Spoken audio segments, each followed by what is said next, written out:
He keeps talking about he has no neck. Like He said that? he's always talking about like Benzino has no neck. You said that. He didn't say that. I've I never swear, heard go Eminem. listen to the. We check out the full podcast. Link below. Next topic. Eminem versus Benzino. Oh my God.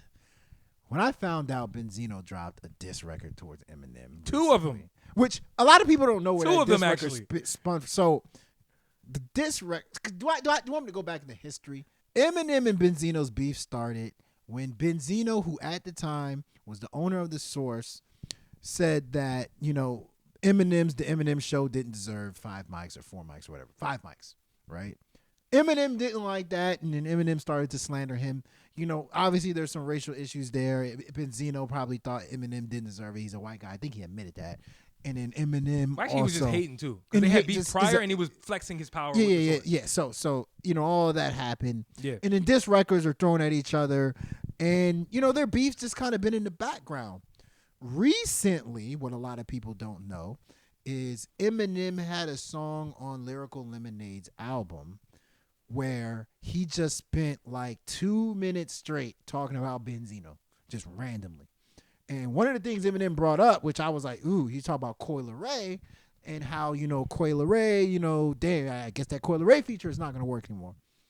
Benzino must have heard that, and he dropped the 2 diss records that you mentioned. And then after that, Benzino went on Drink Champs with Nori and was talking about M. And he looks like he started the interview sticking his chest out, and then eventually he just broke down and said he wants to be Eminem's friend. And For 22 years, every time I do an interview, they ask me about Eminem. The f*** you want me to do? My daughter came into the industry figuring that, hey, I gotta be cool with Eminem because everybody's against my dad. My first thought when this beef got reignited was that this again? Are you kidding me? Yeah. Like, this has been 20-something years. Yeah. Like, this is being reignited again? Right. But then me being much, much older now, I'm in my 30s. Right. Beef culture in hip-hop is no longer there. I started to look deeply into it, and I said, yo, like, Eminem is kind of bullying this guy, like you mentioned, outside of this podcast. At this certain point, like, you got to leave this guy alone. Like, it's been 20 years. So I don't want to take up all the time. What do you think about what's transpired in this reignited beef between Benzino and Eminem? Well, look, first of all, that was a good overview.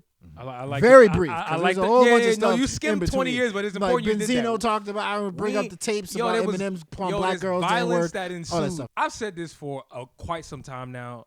Listen, we say what you want about Eminem as a rapper. We know he's goated.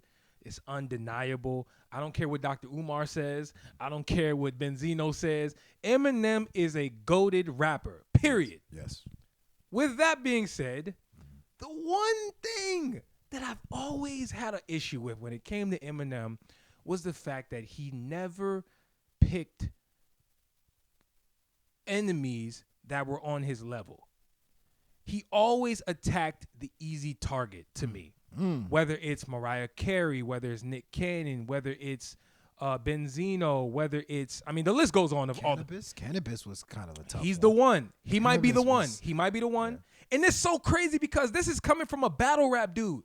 He was once in the battle rap Olympics. He understands what it means to battle back and forth lyrically. And so Britney Spears, I forgot to mention her, right? There's a bunch of just random people Eminem has had these issues with that he's chosen to just blast on the microphone. I think it's bullying. But, nobody wants to hold Eminem accountable. We like to act like what he's doing isn't bullying. It is. I'm going to call it for what it is. It's bullying. Now, with that being said, I don't know what happened between him and Benzino. It's very murky, actually. I'm not sure if it's serious. It sounds like it's not. He keeps talking about he has no neck. Like, He said that? he's always talking about like Benzino has no neck. He's like, hey, man, there's something about it. You said that. He didn't say that. I've I never swear, heard go Eminem- listen to the I've Lyrical never Lemonade heard song. Eminem say Go that. listen to Lyrical. Oh, He okay. said something about giraffe neck, and Oh, he's okay. always clowning the fact that Benzino has no neck. Okay. Like, and so with that being said, it's just at this point it's just childish. This is childish. Yeah. This is a childish back They're and forth both between 50. two grown ass individuals who have grown kids. I think Benzino has he is well within his right to stand his ground, bro. Like, I think he has been bullied. That's why we seeing him cry on Drink Champs. He don't really seem to understand why. No, I mean, I think where this energy is coming from. It's enough. Like, I think he's crying because it's like enough. Y'all don't see. Okay, Eminem. I think him versus Eminem.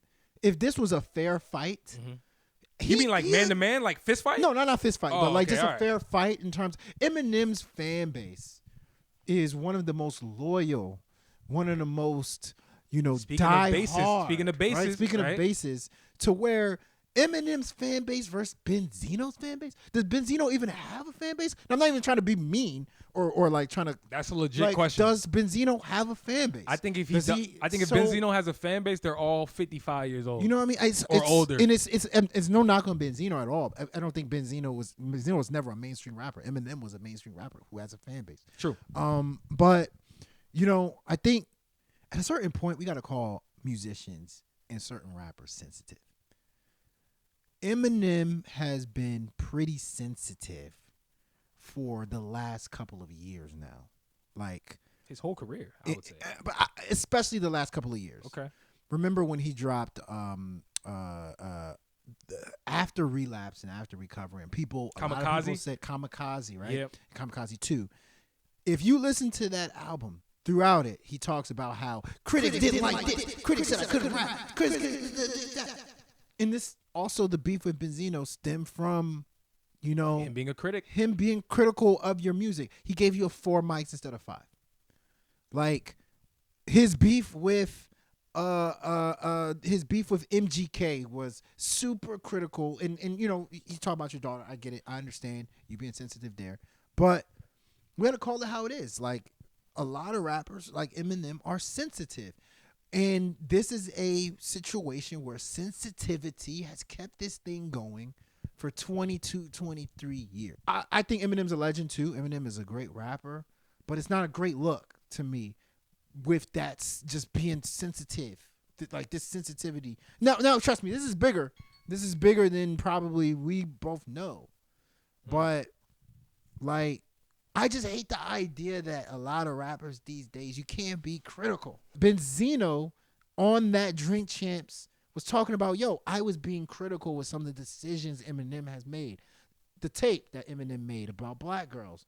Like, Which is being insane. critical. Which is crazy. Have you heard it? I heard it. Yeah, I heard it. It's bad. And it's like, at the end of the day, like, we can't just side with the person that's cool.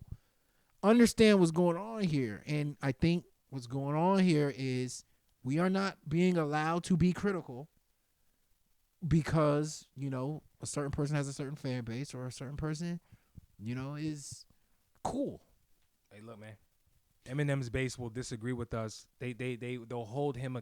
They will not hold him accountable for anything that he does. And I think a lot of times that's the gift and the curse of having a base. Yeah. Having a fan base that's that strong. Listen to the full episode, link below.